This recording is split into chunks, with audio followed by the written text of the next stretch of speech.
पंडित जी के भाव को भगवान ने सोचा, उसी समय जो द्वारिका के बाहर निकले। मेरे भैया जो द्वारिका के बाहर रथ निकलो गजब हुई हो। अरे हुई गई रे रथ को सरल सिधारो।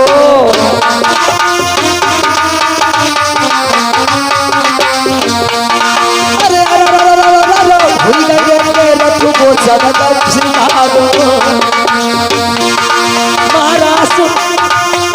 महाराज हो पंडित के बिगड़े हैं। अरे पंडित जी मन माया सोच कैसे फंस गए हैं।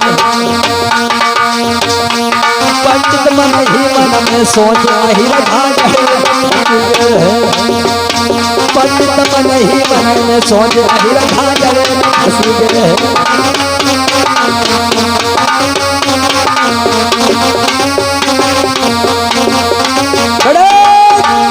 मेरे भैया पंडित जी की आंखें मिच गई, सो गए।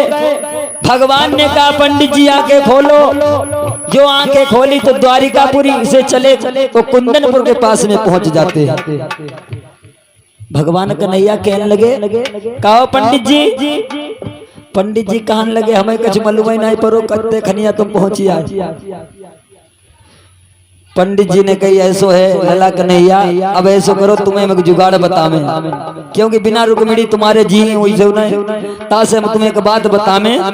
तुम यहाँ जो मंदिर है मंदिर के पास में रथ लगाए लो, यहाँ कुंड में आराम से टिकी जाओ और हम जाए रे रुक्मिणी को बताएंगे और रुक्मिणी को पूजा के बहाना भेजेंगे। आप आपस यहीं मिल लेना और अपनी बातें करना, जो इच्छा है वो समझना। सुकर पंडित जी उन्हें वहीं पे भगवान कन्हैया को समझा करके रथ के पास खड़े हैं और मंदिर के पास रथ लगा लिया।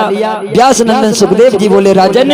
उसी समय भगवान कन्हैया खड़े हैं। पंडित जी पहुंच जाते, जैसे रुक्मिणी के पास में पहुंचे बड़ी रुक्मिणी को हर्ष हुआ। कहिए पंडित जी हमारे कन्हैया का क्या हाल है? हमारे श्याम ने कुछ हाँ हमारे बारे में पूछा। पंडित जी कहने लगे, पूछो ना, हम बिटिया के बात तुमसे पूछे, तुमने कहा देख जा काले कलूटे से प्रेम करो। तुम्हें कोई और नहीं मिलो? रुक्मिणी कहने लगी, पंडित जी देखो ऐसे मत बोलो।